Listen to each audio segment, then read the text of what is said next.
Hello बच्चों, let's see the question. Two small drops of mercury, each of radius small r, coalesces to form a single large drop of radius capital R. The ratio of the total surface energies before and after the change is. बच्चों हमें क्या है, radius दी गई है कि जो दो single drop है वो मर्ज होकर एक लार्ज ड्रॉप बना रहे हैं बच्चों. तो हमें रेशियो फाइंड करना है सरफेस एनर्जी का बिफोर एंड आफ्टर. ओके, तो सबसे पहली चीज बच्चों कौन सा की कॉन्सेप्ट यूज होगा.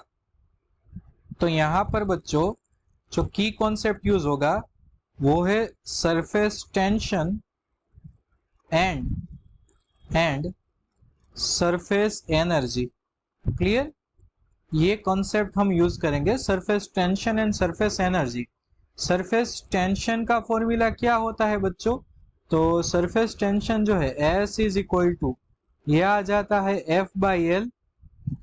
और दूसरी चीज बच्चों जो सरफेस एनर्जी है बच्चों U, इसे हम लिखते हैं S डेल्टा A. तो आपको इन कंसेप्ट का यूज करना है बच्चों. अब देखो बच्चों, स्टार्टिंग में रेडियस कितनी थी. तो स्टार्टिंग में रेडियस थी स्मॉल r और फिर हो गई कैपिटल R. तो याद रखो बच्चों कि हमें क्या करना है बच्चों. तो हमें ये याद रखना है बच्चों कि वॉल्यूम ऑलवेज कांस्टेंट रहता है. इन दिस केस जब भी ऐसे क्वेश्चन आए तो याद रखना कि in this type of case volume remain constant. Clear बच्चों, वॉल्यूम क्या होता है, कांस्टेंट होता है. तो मैं यहाँ पर लिख सकता हूँ बच्चों कि हमारे पास जो दो ड्रॉप्स है 2 into 4/3 pi R cube is equal to volume of single drop large drop 4/3 pi R cube. 4/3 pi cancel. यहाँ पर हमें रिलेशन क्या मिलने वाला है बच्चों.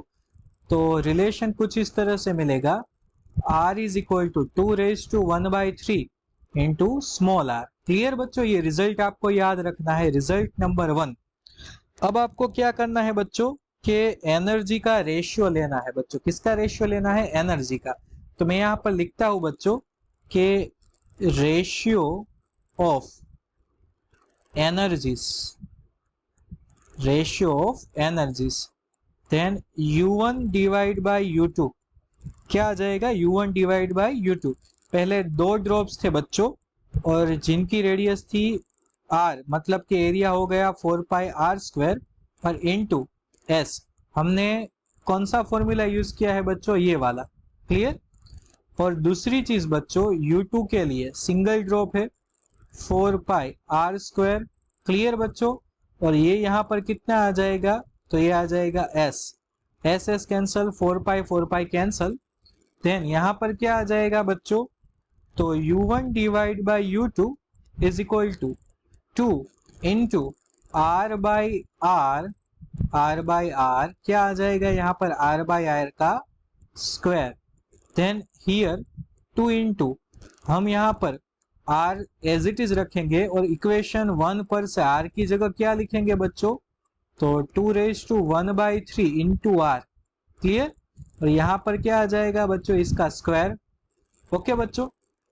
और U1/U2 is equal to r यहाँ पर कैंसल हो जाएगा बच्चों. और ये कितना हो जाएगा बच्चों, तो आप देख सकते हो कि 2 इंटू 1/2/3 देन फाइनल आंसर क्या आ जाएगा बच्चों, यहाँ पर final answer U1/U2 is equal to, final answer कितना आ जाएगा आप देख सकते हो बच्चों, फाइनल आंसर. तो जो फाइनल वाला आंसर है बच्चों यहाँ पर ये 2/3 हो जाएगा. 2 यहाँ पर ऊपर जो है बच्चों 2 है, 2⁻1 और माइनस क्या आ जाएगा बच्चों 2⁻²/3.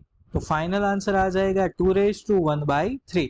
तो रेशियो कितना आता है बच्चों, 2⁻1/3. सो बच्चों आप ऑप्शन मैच करो. तो कौन सा ऑप्शन मैच हो रहा है, ऑप्शन बी. क्लियर. 2⁻1/3 जेम 1, यहाँ पर हम डिनोमिनेटर में 1 लिख लेते हैं बच्चों. सो बच्चों here our key concept will lead us to the correct answer and the correct answer is option B. So I hope बच्चों you all understood it well. Best of luck.